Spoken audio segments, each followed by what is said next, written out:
खबरों में बने रहने के लिए बेल आइकन दबाएं और फर्स्ट इंडिया न्यूज को सब्सक्राइब कीजिए।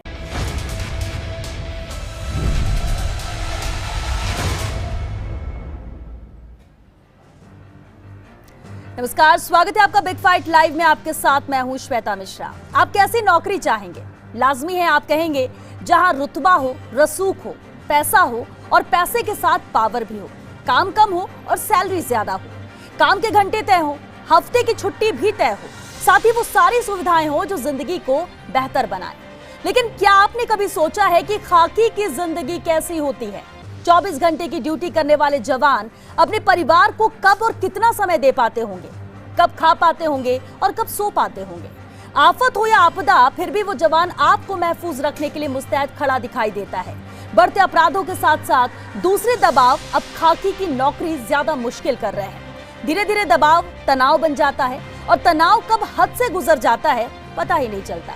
कब हालात बद से बदतर हो जाते हैं पता ही नहीं चलता।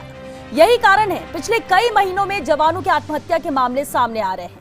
आलम यह है कि प्रदेश में 9 दिनों में 4 पुलिसकर्मी आत्महत्या जैसा कदम उठा चुके हैं। हैरानी की बात तो यह है कि जो अपराध और अपराधियों को हराते हैं, आज वो ही जिंदगी की जंग हारते जा रहे हैं। ऐसे में सवाल उठता है कि क्या वाकई तनाव में है खाकी?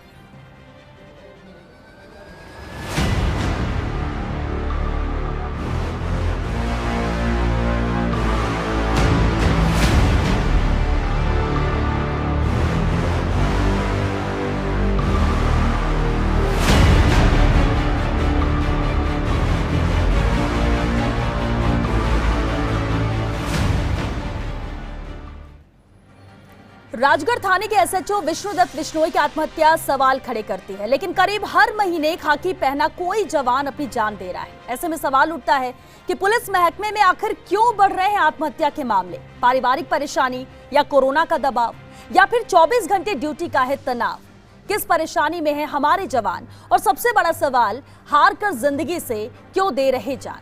बिग फाइट में बहस आज इसे है मुद्दे पर, और बहस के लिए हमारे साथ खास मेहमान मौजूद है। चलिए उनसे रूबरू करा दे आपको। बीजेपी विधायक सुमित गोदारा जी हमारे साथ हैं, मनोचिकित्सक सुनील शर्मा जी हमारे साथ हैं और साथ ही पूर्व आरपीएस योगेंद्र जोशी जी भी हमारे साथ हैं। आप सभी का बहुत स्वागत है बिग फाइट लाइव में।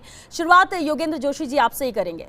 सर, पुलिस का सवाल है, आखिर किस तरह का तनाव, कैसा दबाव कि पुलिसकर्मी जो इतने मजबूत होते हैं उन्हें आत्महत्या जैसा कदम उठाना पड़ जा रहा है? देखिए श्वेता जी, ये चीज़ें तो जब से पुलिस पैदा हुई है जी, तब से पुलिस के साथ है। ये ज़रूर है कि अब मीडिया और सोशल मीडिया ज़्यादा हो गया तो उससे जानकारियाँ जल्दी मिल जाती हैं। बाकी पुलिस की स्थिति प्राचीन समय से ही इसी प्रकार से चली आ रही है। मेरे पिता सब इंस्पेक्टर थे, तब हमने उनको परेशान होते हुए देखा है नौकरी के समय। जब मैं पुलिस में आया तो मैं सब इंस्पेक्टर था, तो मैं खुद परेशान हुआ और मैंने भी वो सब चीज़ें झेली हैं। वो तो ठीक है कि मैंने उन चीज़ों को अपने गले में ज़्यादा लगाया नहीं। मैंने कुछ अन्यथा प्रयास करके वहाँ से ट्रांसफ़र अपने दूसरी जगह करा लिया। अन्यथा हमारे जो पुलिस के अंदर है वो कुछ ऐसी समस्याएं हैं जिनके बारे में ये पुलिस जो अभी सर्विस में है ये उनका निराकरण नहीं कर सकते। उनका निराकरण करने के लिए तो जो सेवा से मुक्त हो चुके हैं वही अधिकारी उसके लिए प्रयासरत हो सकते हैं। और मैं आपको ये बताना चाहूँगा कि जब से ये 3-4 दुर्घटनाएं हुई हैं, तब से पुलिस हेडक्वार्टर ने इसमें एक अहम भूमिका अदा की है और हमारे जैसे सेवानिवृत्त अधिकारियों को बुलाया गया। तो हमसे पहले तो ये पूछा गया पुलिस हेडक्वार्टर में कि भाई इसके कारण क्या क्या हैं, तो हमने वो कारण बता दिए। जो कारण ऐसे थे जो वाकई में उनकी आत्महत्या क्या, वो तो परेशान रहते हैं और वो कुछ भी करने को उसमें आतुर रह सकते हैं, इस प्रकार की परिस्थितियां थी। तो मैंने इन परिस्थितियों को अवगत कराया। अब उसका सॉल्यूशन क्या हो, तो मैंने कहा साहब वो सॉल्यूशन जो है वो सॉल्यूशन वर्दी वाले वर्दी का नहीं निकाल सकते। वो सॉल्यूशन अगर आपको निकालना है तो उस सॉल्यूशन के बारे में मैं आपको फिर भी सर एक दो परिस्थिति जरूर जानना चाहेंगे। आपने कैसी परिस्थितियां होती, क्योंकि आपने काम किया है, आपने बताना चाहूंगा कि परिस्थितियां क्या है जी। कि एक तो है पारिवारिक परिस्थितियां, जो पुलिस का कांस्टेबल गांव से शहर में नौकरी करने आ जाता है, गांव में उसका परिवार रहता है, उसकी पत्नी रहती है, बच्चे रहते हैं और परिवार। वहां साहब उनके आपस में जमीन जायदाद, झगड़े, पड़ोसियों से ये रहते हैं, और उसको सॉल्व करने के लिए उस पुलिस अधिकारी को समय पे अवकाश नहीं मिलता। अच्छा, अवकाश भी मिल गया, चलिए, तो आप ये मत मानिएगा कि पुलिस वाले की मदद करते हैं, ये बिल्कुल कतई सत्य नहीं है कि पुलिस वाला अगर कोई परेशानी में है और उसके गांव में अगर वो जाता है वहां संबंधित थाने में, तो उस पुलिस वाले की वहां कोई मदद नहीं की जाती। इसीलिए कुछ समय पहले 2005 से पहले एक परिवार कल्याण समिति बनाई गई थी जो 2005 तक तो काम करती थी, लेकिन उसके बाद काम करना बंद कर दिया। तो एक समस्या तो परिवार की है। दूसरी समस्या ये है कि हमारे जो कांस्टेबल से इंस्पेक्टर तक के कर्मचारी हैं, इनको नोटिसेस दिए जाते हैं, 17 सीसी के नोटिस दिए जाते हैं, 16 सीसी के नोटिस दिए जाते हैं। ये नोटिस व्यक्तिगत नाराजगी, किसी और कारणवश या कैसे भी कारण से दे दिए जाते हैं। इन नोटिसों का ये प्रभाव पड़ता है कि एक तो उसका इंक्रीमेंट रुक जाता है, एक उसका जो प्रमोशन है उसमें व्यवधान पैदा होता है, और अगर मान लो 16 की डी जिसके अंदर संयुक्त जांच चालू हो जाती है तो उसमें बर्खास्त तक भी कर दिए जाते हैं। ऐसी ऐसी समस्याएं जब कर्मचारियों के सामने आती हैं, उनके समाधान के लिए पुलिस विभाग में व्यक्ति से कोई संस्था नहीं है कि उसको कोई सहयोग कर सके। वही सहयोग करते हैं जो रिटायर पुलिस अधिकारी हैं, वही उसके 17 सीसी के नोटिस का जवाब तैयार कराते हैं जो रिटायर हो चुके, वही उसके 16 की डी के अंदर पैरोकार उपस्थित होते हैं। मैं आपको बताना चाहूंगा कि एक जगह का मसला है जहां लेडी कांस्टेबल ने रात्रि में 107 151 के मुलजिम को उसको कहा गया इसको पेशाब कराने जाओ। अब आप देखिए, लेडी कांस्टेबल को पेशाब कराने के लिए भेजा गया और मुलजिम वहां से भाग गया। अब उससे ये कहा गया भाई तुमने झांक के क्यों नहीं देखा है। ऐसी समस्या के सामने पुलिस ने उसको किया, उस लेडी कांस्टेबल को सजा दी गई। मुझे ये बताइए कि लेडी कांस्टेबल क्यों जाएगी। पहली बात तो अगर उस थाने के अंदर पुरुष हैं तो क्या वो बराबरी का ओहदा देखकर बराबरी के तो जाएगी। बिल्कुल जोशी जी, जो आपने कहा कि इतने बहुत पहले से चला रहा, आपने 2005 के पहले का भी जिक्र किया, अभी भी जो स्थिति है, क्योंकि जो रिटायर्ड है वो बोल सकते हैं। बड़ी बात सामने आती है जब एक प्रोफेशन में लोग होते हैं तो एक दूसरे के साथ स्टैंड करते हैं, खड़े होते हैं, लेकिन आपने कहा कि पुलिस वाला पुलिस वाले का ही साथ नहीं देता है, ऐसे में मदद नहीं करता है। ये तो एक और मेंटली वो हो गया कि हमारे साथ ही हमारे साथ नहीं है, अगर कोई समस्या कुछ है तो वो कहेगा किससे। और ऐसे में क्या मनोस्थिति होती है सुनील शर्मा जी, क्योंकि दबाव, राजनीतिक दबाव भी कहा जा रहा है, आला अधिकारियों का दबाव कहा जा रहा है, घर से भी तनाव हो रखा है, और कई ऐसी वजह सामने आती है अलग अलग। हम ये नहीं कह रहे कि कोई सिर्फ एक वजह जिसकी वजह से ऐसे कदम उठाए जा रहे हैं। देखिए, सबसे पहले तो ये है कि हमें जब कोई भी पुलिस की नौकरी ज्वाइन करता है या किसी भी फील्ड में जाता है तो उस फील्ड की जो वर्किंग है उस वर्किंग को समझने के लिए एक इंडक्शन ट्रेनिंग होती है। मेरे ख्याल से इन चीज़ों को जो अभी उभर के आ रही हैं, जैसे ये तनाव है या ड्यूटी के एक्स्ट्रा आवर्स हैं या परिवार से दूर रहना है, तो ये स्थितियां अगर आप ट्रेनिंग्स में उनको इंड्यूस करते हैं और उसके साथ में एक टीम बनाई जाती है जिससे कि वो फ्रीली उसको शेयर कर सके, है ना। अगर मान लो वो विद इन फील्ड है, बहुत अच्छी बात है, लेकिन अगर वो आउट ऑफ द फील्ड भी है, अगर मान लो कोई बहुत उसका क्लोज है, उसकी बात को समझ सकता है, उस व्यक्ति के साथ में अगर वो शेयर करता है तो कुछ तनाव कम हो सकता है और उसमें कुछ आइडियाज भी मिल सकते हैं। लेकिन जरूरी ये है कि जो भी व्यक्ति उस व्यक्ति के स्ट्रेस को समझता है या सुनता है, वो अपने तरीके से उसका आकलन नहीं करके सामने वाले की परिस्थिति के हिसाब से उसको समझे, क्योंकि एम्पैथी बहुत जरूरी है। समझना जो है हमें वो एम्पैथी है, सिंपैथी नहीं चाहिए उसको चाहिए कि मेरी जो स्थिति है उसको कोई समझने वाला। और यही वजह भी बन जाती है कि आखिरी मोमेंट तक वो अंदर ही अंदर घुटते रह जाते हैं और उसके बाद कोई रास्ता नहीं नजर आता, क्योंकि वो किसी से कह नहीं रहे, कोई समाधान मिल नहीं रहा है, और इतना तनाव हो जाता है कि फिर उनको एक ही नजर आता है कि सुसाइड कर लिया जाए, अपनी जिंदगी खत्म कर ली जाए। और ऐसे ऐसे, क्योंकि बहुत बड़ी बात है कि 9 दिन में 4 पुलिसकर्मियों की आत्महत्या, पूरे साल का हम देखें तो आंकड़ा बहुत बड़ा है। और ये सिर्फ सोचने के लिए, पुलिस महकमे के लिए गंभीर विषय नहीं, ये आम जन के लिए भी चिंता का विषय कि आखिर हमारी पुलिस जो हमारी सुरक्षा के लिए वो ऐसे कदम क्यों उठा रही है। हमारे साथ कांग्रेस नेता हनुमान सिंह खांगटा जी भी जुड़ चुके हैं। हनुमान सिंह जी, आपका बहुत स्वागत है। इससे पहले आपसे सवाल है, सुमित गुदारा जी का रुख कर लेते हैं। सुमित जी, ये आज की कोई बात नहीं है कि हम कहें कि आज ऐसा मुद्दा है, ये हमेशा से होता रहा है। कभी सामने आ जाते हैं मामले, कभी सामने नहीं आते, कई बार जांच में ही उलझे रह जाते हैं इस तरह के मामले।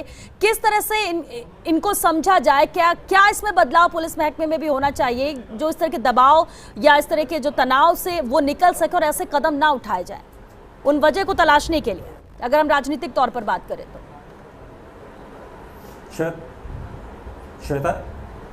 श्वेता जी, रीएड्रेसल सिस्टम होना चाहिए।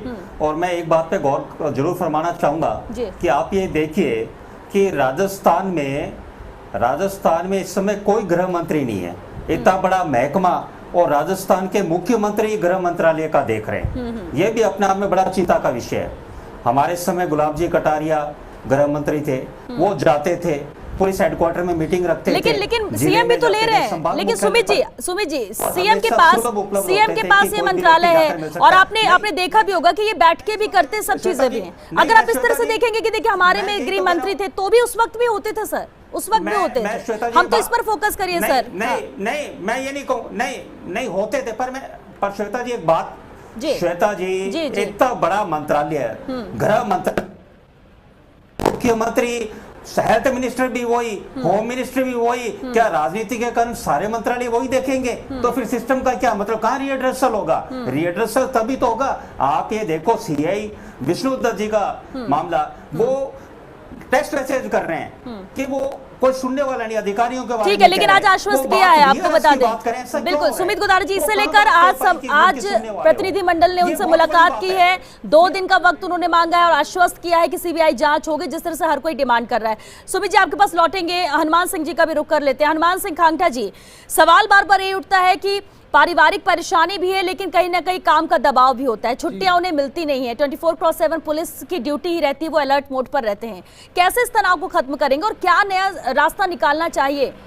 सरकार के स्तर पर भी अगर हम बात करें तो क्या कदम उठाए जा सकते हैं? क्योंकि हम पुलिसकर्मी की बात करते हैं, वो कोई अलग नहीं है, हम आप जैसे ही हैं। जब हम 12 घंटे के बाद नौकरी करनी पड़ती है, आपको रुकना पड़ता है, तो आप थक जाते हैं, आपके शरीर आपका साथ नहीं देता है, लेकिन पुलिस वालों में ये लागू नहीं होता है।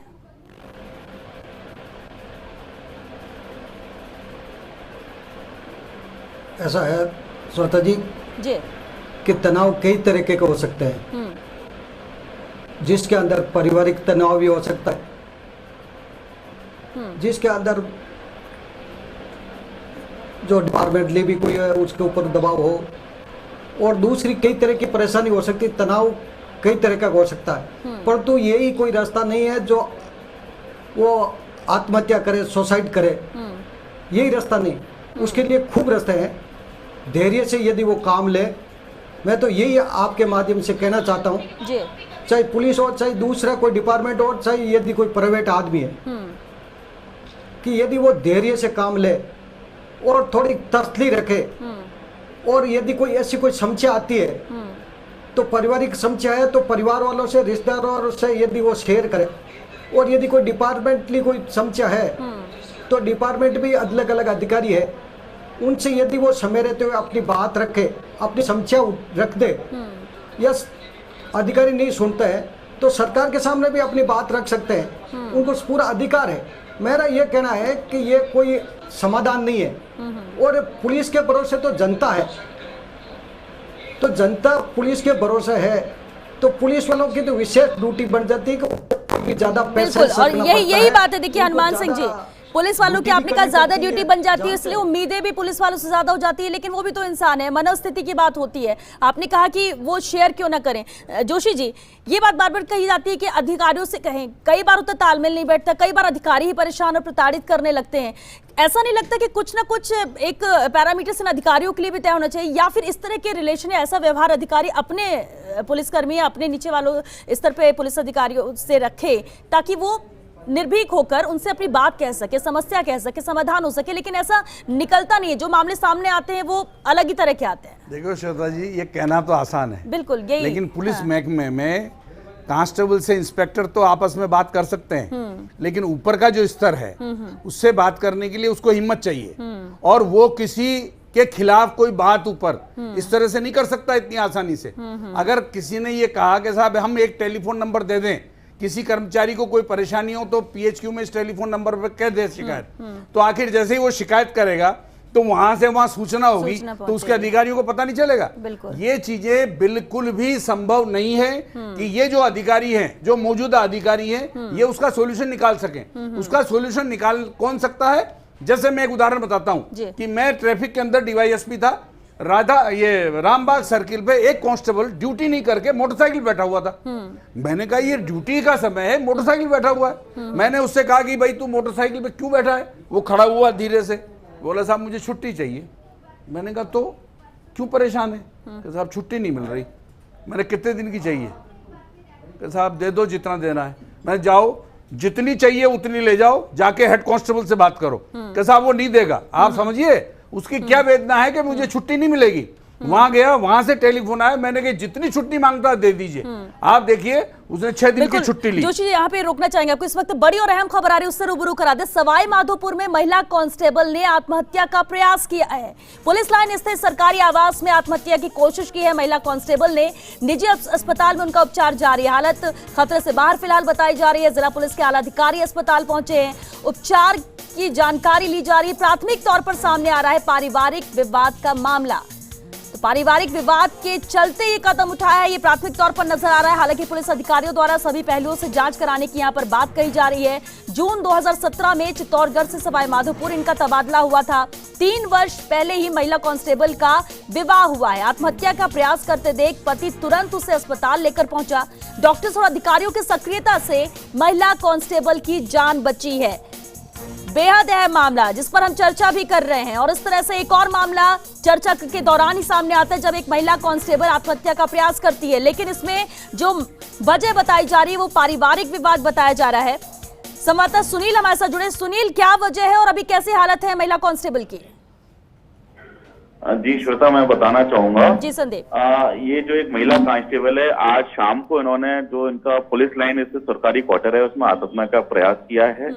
प्राथमिक तौर पर जो वजह सामने आ रही है वो पारिवारिक विवाद सामने आ रहा है। बावजूद उसके पुलिस के अधिकारियों का कहना है कि हम हर पहलू से इसकी जांच कराएंगे। और जो महिला का उपचार है अभी जारी है निजी अस्पताल में, और हालत जो है खतरे से पूरी तरह बाहर बताई जा रही है। देखा भी गया है और अधिकारियों द्वारा बताया गया है कि जो महिला है अभी होश में है, बातें वो कर रही है। और हालांकि इसमें अभी किसी भी प्रकार का महिला कांस्टेबल के ऊपर कोई तनाव था या किसी तरह की कोई बात थी, इस तरह की अभी कोई सामने नहीं आई है। पुलिस अधिकारियों से यह भी जानने की कोशिश की गई थी कि महिला ने कहीं किसी तरह की कोई शिकायत इन दिनों में की हो, तो इस तरह का भी कोई मामला भी सामने नहीं आया। संदीप, आप नजर बना के रखें, आगे आपसे अपडेट लेंगे। फिलहाल के लिए शुक्रिया इस पूरी बातचीत के लिए। जोशी जी, आपको उस वक्त रोका था। देखिए एक और मामला यहाँ पर सामने आता है, इसमें पारिवारिक वजह सामने आ रही है। ये मामले तो और आएंगे। कारण ये है कि पुलिस की लेडी कांस्टेबल हो चाहे कांस्टेबल हो, अधिकारियों के सामने जैसे इसकी पारिवारिक परेशानियां हैं, अब इसके पारिवारिक परेशानी होगी तो उसको सोल्व नहीं करते हैं पुलिस वाले। पुलिस के अगर थाने में जाते हैं कि साहब मेरे साथ ये परेशानी, तो थाने वाले उल्टा इस लेडी कांस्टेबल को दोष देते होंगे। कोटा के अंदर ऐसा मामला है जिसमें एक लेडी कांस्टेबल के विवाह से संबंधित मसला है। जब वो थाने में जाती है तो कहते हैं ये तो लेडी ऐसी है। अरे भाई तुम क्या मतलब है ये लेडी ऐसी है?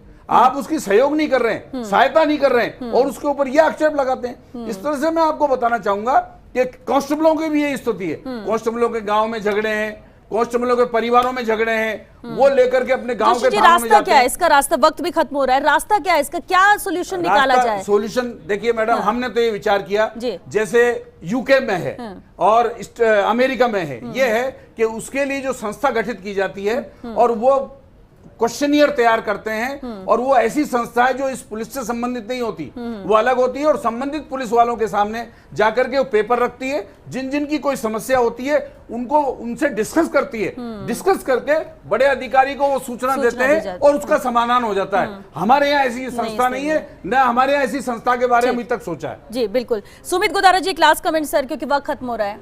सुमित जी। मैं ये कहना चाहूंगा इनके समय पर काउंसलिंग होनी चाहिए और साथ में जो स्थानांतरण नीति भी होनी चाहिए। लोग परिवार रहते हैं काफी समय तक, और जो इंडिविजुअल पुलिस वाले रहते हैं उन पर विशेष फोकस होना चाहिए, क्योंकि परिवार से दूर रहते हैं, काफी स्ट्रेस में रहते हैं, तो उन पर विशेष जोर देना चाहिए। आर्म्ड फोर्सेस, पैरामिलिट्री फोर्सेस में किया गया उसका नतीजा है। और फोर्स का आधुनिकीकरण भी करना चाहिए जिससे सुविधाएं मिले। आप ये देखिए हाउसिंग फैसिलिटी इनको नहीं मिलती, बड़ी छोटी छोटी परेशानी है जो स्ट्रेस में डालती है। काउंसलिंग मस्ट होनी चाहिए, साइकोलॉजिस्ट का यूज करना चाहिए, और कहीं भी अधिकारी को लगता है कि उसके थाने में उसके अंडर में जो है कोई कोई स्ट्रेस में तो उसकी भी जिम्मेवारी होनी चाहिए कि उसके सबऑर्डिनेट है, उसकी भी ड्यूटी होनी चाहिए कि यदि कोई स्ट्रेस में जा रहा है तो वो भी ध्यान रखे, उसका विशेष ध्यान रखे। और यदि कहीं जरूरत हो किसी तरह की साइकेट्रिस्ट को दिखाने के, साइकोलॉजिस्ट की, तो किसी व्यक्ति की जान बन सकती है, ये बहुत जरूरी है। चलिए, बहुत शुक्रिया आप सभी का इस चर्चा में शामिल होने के लिए। जिस तरह से मनोचिकित्सक भी यही कह रहे थे कि बातचीत की जरूरत है यहाँ पर, अगर कोई समस्या है तो उस बात को रखा जाए, लेकिन समझना होगा कि पुलिस के जो पुलिसकर्मी की बात करें, आला अधिकारी की बात करें, किस तरह से समन्वय बने, क्या समस्या होती, किस तरह का दबाव है, इसे समझना भी होगा। और अहम बात यह कि जब भी कोई बड़ा अधिकारी आता है, जब उससे बातचीत की जाती है, वो कहते हैं कि वीकली ऑफ के लिए हम बात करेंगे, हम कोशिश करेंगे मिले, ये बहुत जरूरी है। लेकिन देखना होगा इसे लेकर क्या फैसला लिया जाता है, क्योंकि ये सिर्फ पुलिस महकमे के लिए नहीं, आम जन के लिए भी सोचने वाली बात है कि आखिर हमारे सुरक्षा के लिए जो तैनात है इतने मजबूत पुलिसकर्मी, आखिर वो क्यों ये कदम उठा रहे हैं। और जिस तरह से एक के बाद एक मामले सामने आ रहे हैं, सवाल वो जरूर खड़े करते हैं और इसका कोई ना कोई हल निकालने की जरूरत अब बन गई है। चलिए इसी के साथ बिग फाइट लाइव में आज के लिए बस इतना है। नमस्कार।